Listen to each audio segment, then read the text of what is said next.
Cada figura lendária em One Piece, Roger, Garp, Barba Branca, Kaido, Big Mom, Dragon, era uma pessoa diferente antes de God Valley. A versão deles que conhecemos hoje nasceu ali, naquela batalha. O rei, o rebelde, o protetor, o manipulador e assim por diante.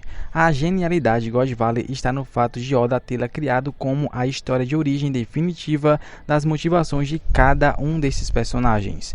Antes desse incidente, todos eles careciam de algo, um propósito, e só se tornaram as lendas que conhecemos depois que individualmente descobriram esse propósito na maior batalha da história de One Piece. O que cada um deles vivenciou em God Valley. Os males do mundo, a verdade sobre o que existe lá fora, o poder de Deus, os mudou de alguma forma e deu a cada um uma nova visão de como deveriam viver dali em diante.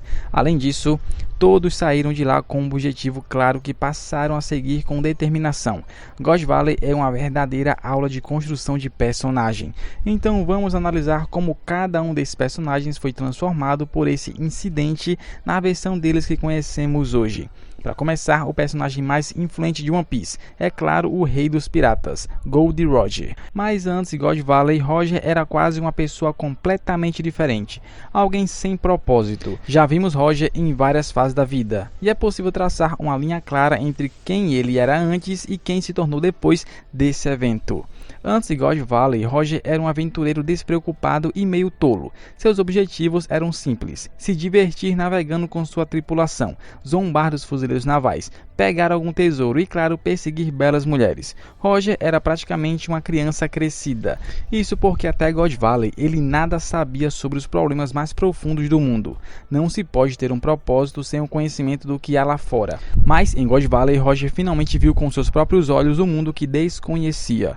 Foi ali que ocorreu sua mudança. Isso explica por que o Roger que vemos em seus últimos anos, embora ainda tenha um ar brincalhão, é movido agora por um grande propósito. Ele segue em frente com um peso nos ombros e, o mais importante, com um grande sonho, algo tão poderoso e ambicioso que até figuras lendárias como Barba Branca e Oden não conseguiam compreender totalmente o que Roger buscava. Esse Roger passou a levar a vida muito a sério. Ele se concentrou em aproveitar ao máximo os últimos anos de sua existência para completar sua grande missão, reunir os Rod Poneglyphs e encontrar a ilha final. Roger não sabia o que estaria nessa ilha, mas percebeu que essa jornada era fundamental para alcançar seu sonho maior. Lembre-se, o Roger jovem nunca mostrou esse tipo de determinação ou senso de propósito, mesmo tendo chegado antes à ilha Lodestar e descoberto a existência dos Rod Poneglyphs, antes de God Valley. Apesar disso, ele não parecia entender a real importância daquela busca.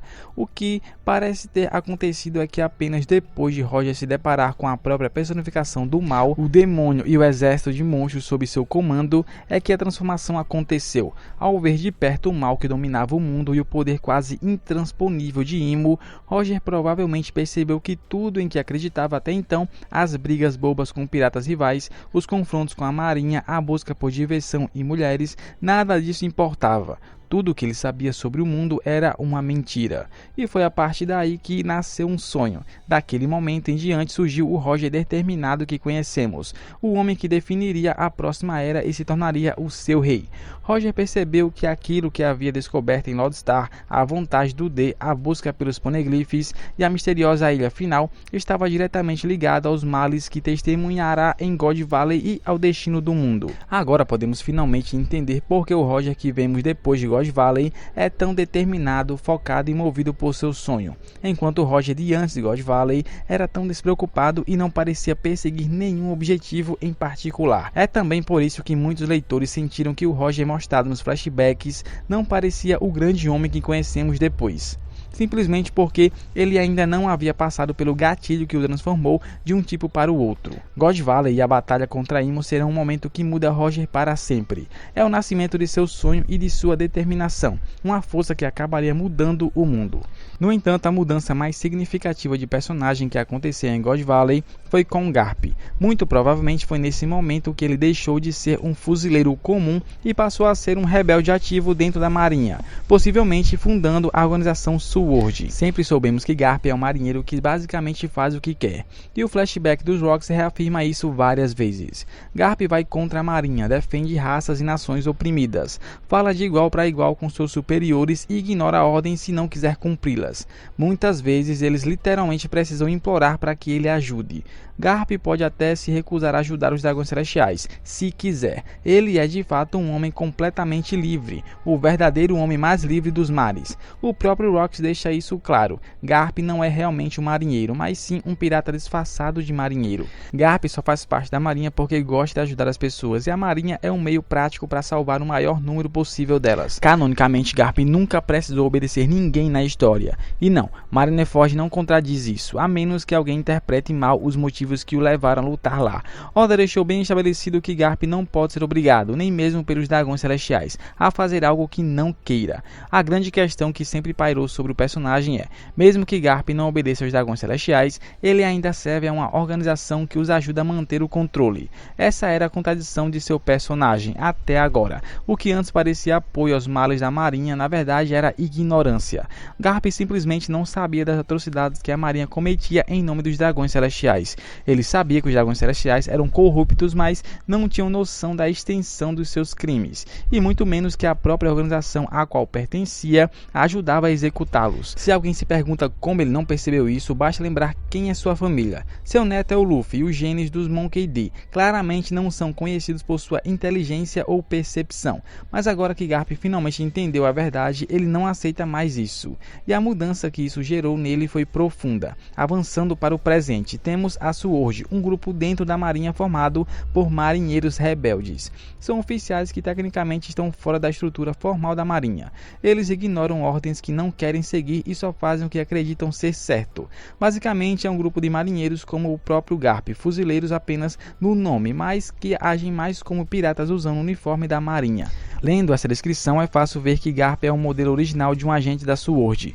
Então, será que foi ele quem fundou a organização após o que viu em God Valley? É muito provável. Aquele evento abriu os olhos de Garp, e como a Sword não existia naquela época, tudo indica que ele mesmo a criou. Garp percebeu os males da instituição a qual havia dedicado a vida e jurou mudá-la. Pode-se argumentar que ele deveria ter seguido o caminho da rebelião aberta, como Dragon, ou o da busca por respostas, como Roger, mas Garp escolheu reformar o sistema de dentro. Ele ainda queria ser um marinheiro para salvar pessoas e acreditava que a marinha poderia servir a esse propósito. Então decidiu perseguir o sonho de mudá-la por dentro. E por mais que alguns o chamem de tolo por isso, a verdade é que o caminho de Garp está dando resultados. Sua influência já pavimentou uma estrada para um futuro melhor dentro da marinha. Esse é o verdadeiro sentido do ataque a Hashinosu, o legado de uma vida defendendo a moral e inspirando uma nova geração de marinheiros que lutarão pelo que é realmente justo. Querendo ou não, o fato de Garp permanecer na marinha para transformá-la é crucial para o futuro do mundo. Mesmo após a guerra final, a marinha não vai desaparecer, nem mesmo Dragon quer destruir totalmente o governo. A história deixa claro, o mundo precisa de ordem e de algum tipo de autoridade para proteger seus cidadãos. O problema não é a existência da estrutura, são os dragões celestiais que corrompem tudo. Uma vez que eles sejam derrubados, o novo mundo que nascer ainda precisará de forças de segurança, ainda precisará da marinha, mas não da versão podre que existe hoje. É como nas ilhas que Luffy liberta, todas continuam tendo alguma forma de lei e ordem. Essas sociedades ainda precisam de uma força policial reformada, que não sirva apenas como braço de um regime autoritário e opressor, e é Garp quem abriu o caminho para que isso aconteça no futuro. É muito provável que ele tenha criado a Sword, e mesmo que não tenha sido ele diretamente, talvez tenha sido Sengoku. Sabemos com certeza que Garp dedicou sua vida a treinar e orientar a nova geração de marinheiros para que não fossem servos cegos dos dragões celestiais. Ele formou toda uma geração de agentes da Sword para que um dia a filosofia correta pudesse dominar a marinha e transformá-la em uma organização que realmente representasse a verdadeira justiça. Os passos de Barba Branca após God Valley podem parecer à primeira vista os mais calmos entre todas as grandes figuras. Barba Branca não buscava mudar o mundo, ele escolheu um caminho de simples estabilidade, pelo menos é o que parece à primeira vista. Mas se juntarmos as motivações do passado de Barba Branca com o que ele viveu em God Valley e olharmos para o império que ele acabou construindo, ganhamos uma nova perspectiva. Embora Barba Branca afirmasse que só queria uma família, na realidade, ao longo de sua vida, ele construiu algo muito maior e mais importante do que isso. Ele construiu um império. E não é como se todas as pessoas da ilha que estavam sob a proteção de sua bandeira fizessem parte de sua família. Não, Barba Branca claramente fazia mais do que apenas formar uma família, e ele sabia disso. Barba Branca estava construindo um imenso asilo, um refúgio seguro para todos que estivessem sob a proteção de sua bandeira. Um grande santuário livre dos terrores de outros piratas. Sim, mas, mais importante ainda, livre do controle do governo mundial. Barba Branca havia visto o grande mal que governava o mundo. E assim como o protetor supremo, do mesmo modo que havia defendendo sua ilha quando criança, ele decidiu já adulto e após God Valley usar sua força para construir um santuário que protegesse o máximo de ilhas possível das garras malignas dos dragões celestiais. Era uma enorme bolha intocável pelo governo mundial e não se tratava de um sistema de extorsão como o dos territórios de Big Mom, nem de um império escravagista como o de Kaido. Não, Barba Branca realmente construiu um refúgio verdadeiro. Sabemos que foi o evento de God Valley que o motivou a fazer isso, porque antes desse acontecimento, Barba Branca não tinha metas reais. Ele estava satisfeito apenas existindo como um membro dos Piratas Rocks, mesmo podendo sair a qualquer momento e mesmo sem gostar de muitos dos membros da tripulação. Ele apenas ficava porque era fácil. Mas depois que o bando se desfez e ele viu a verdade sobre o mundo, Barba Branca percebeu que podia usar sua força para se tornar um guardião das pessoas. Ele construiu sua família sim, mas construiu algo muito maior no processo, porque até o surgimento do Império de Shanks 6 anos atrás, por 30 anos, o único refúgio realmente livre da opressão do governo mundial nos mares estava sob a bandeira de Barba Branca. God Valley também explica o verdadeiro e trágico relacionamento entre Kaido e Big Mom. Por muito tempo tivemos muitas perguntas. Por que os dois se odiavam tanto, a ponto de serem inimigos jurados por décadas? Por que estavam sempre dispostos a se matar? E ao mesmo tempo, por que conseguiram fazer as pazes tão facilmente? E por que Kaido lamentou tanto a morte de alguém que parecia odiar? A forma como Oda construiu essa relação no flashback dos Rocks, levando à queda deles em God Valley, é simples, mas incrivelmente eficaz. Kaido e Big Mom realmente tinham uma relação de irmão mais novo e irmã mais velha, e parecia que Big Mom costumava orientá-lo no passado. Porém, o momento em que esse laço foi quebrado foi escrito de maneira muito inteligente, a ponto de se poder argumentar que houve uma traição de ambos os lados. Do ponto de vista de Kaido, Big Mom vinha prometendo ajudá-lo a conseguir uma Akuma no Mi por muito tempo, mas assim que conseguiu uma fruta parecia disposta a dá-la ao próprio filho em vez dele. É claro que Kaido veria isso como uma traição e aproveitaria a oportunidade para roubar o que acreditava ter sido prometido a ele. Ao mesmo tempo, do ponto de vista de Big Mom, Kaido basicamente a atacou para roubar algo que ela havia conquistado legitimamente para seu filho. Era direito dela decidir o que fazer com aquela fruta, embora ela tivesse dito que ajudaria Kaido a conseguir uma. Isso não significava que lhe daria a primeira que encontrasse. God Valley tinha várias frutas espalhadas. É bem possível que Big Mom realmente tivesse a intenção de ajudá-lo depois de dar uma a Katakuri. Ambos saíram da situação sentindo-se traídos, com razão, e talvez tenha sido isso que levou Big Mom a se tornar uma mestre da traição, convencida de que é mais seguro enganar os outros antes que eles a enganem. Mesmo quando Big Mom forma uma aliança com Kaido mais tarde, fica implícito que ela já planejava traí-lo no futuro. No mínimo, o ódio que nutriam um pelo outro agora faz sentido, e ao mesmo tempo a facilidade com que deixaram as diferenças de lado também passa a fazer sentido, já que agora sabemos que foram de fato muito próximos no passado. Agora conseguimos imaginá-lo chamando uma trégua fora das telas. Isso adiciona uma camada de tragédia à sua aliança fracassada em um ano, pois entendemos a profundidade da relação que um dia tiveram. Ver os monstros terríveis em que se transformaram faz com que sintamos até uma certa nostalgia pelos tempos mais simples, quando eles pareciam apenas companheiros desajustados em um grupo caótico. O luto de Kaido pela morte de Big Mom também ganha um novo peso, já que agora sabemos o que ela significava para ele, uma verdadeira mentora e amiga, alguém que também o feriu profundamente profundamente com a traição que ele jamais esqueceu. E finalmente temos o herói de One Piece. Enquanto Garp já estava profundamente inserido na marinha e percebeu que a forma mais impactante de agir depois de descobrir o mal dentro da organização seria tentar reformá-la por dentro, Dragon ainda era apenas um jovem recruta quando presenciou os horrores de God Valley. Ele percebeu imediatamente que aquele não era o caminho para ele. Esse incidente transformou o soldado ingênuo e obediente no líder da maior força revolucionária da história de One Piece. Após testemunhar os males dos dragões celestiais em primeira mão, Dragon abandonou a marinha e fundou os Freedom Fighters, focado em libertar ilha após ilha. Mais tarde, esse movimento evoluiu e se tornou o Exército Revolucionário. E, o mais importante, Dragon escolheu o caminho mais difícil entre todos que saíram de God Valley. Ele decidiu enfrentar o impossível, lutar diretamente contra o mundo. Quando todas essas grandes figuras foram confrontadas com a realidade do mal que domina o mundo, cada uma reagiu de forma diferente. Roger escolheu buscar respostas sobre o que precisava ser feito. Garp decidiu minar lentamente o poder desse mal de dentro do sistema. Barba Branca optou por criar um abrigo que protegesse os outros dessa maldade.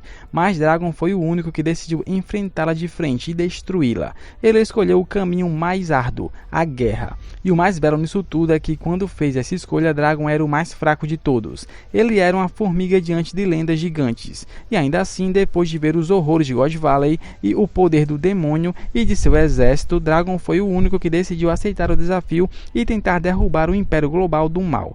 Foi o mais fraco quem abraçou a luta mais difícil, e de forma apropriada é por isso que a jornada de Dragon também é a mais longa. Todas as outras figuras de God Valley, Roger, Barba Branca, Garp, Kaido, Big Mom, já caíram, deixando para trás o impacto que pretendiam causar. Cada um contribuiu com uma peça necessária para a mudança do mundo. Roger inspirou a próxima geração de piratas e os guiou até a chave para derrotar Imo. Garp inspirou a nova geração de marinheiros que construirão um amanhã melhor após a queda dos dragões celestiais. Barba Branca forneceu por décadas um escudo que protegeu as ilhas do mundo da opressão do governo mundial.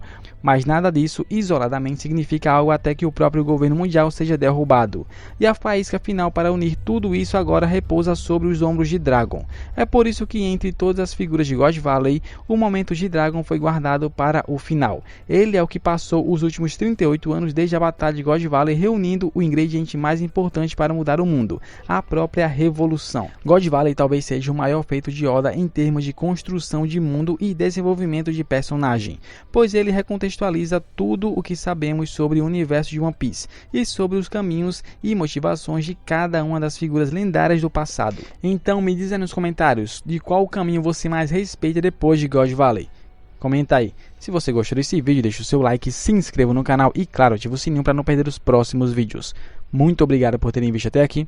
Valeu!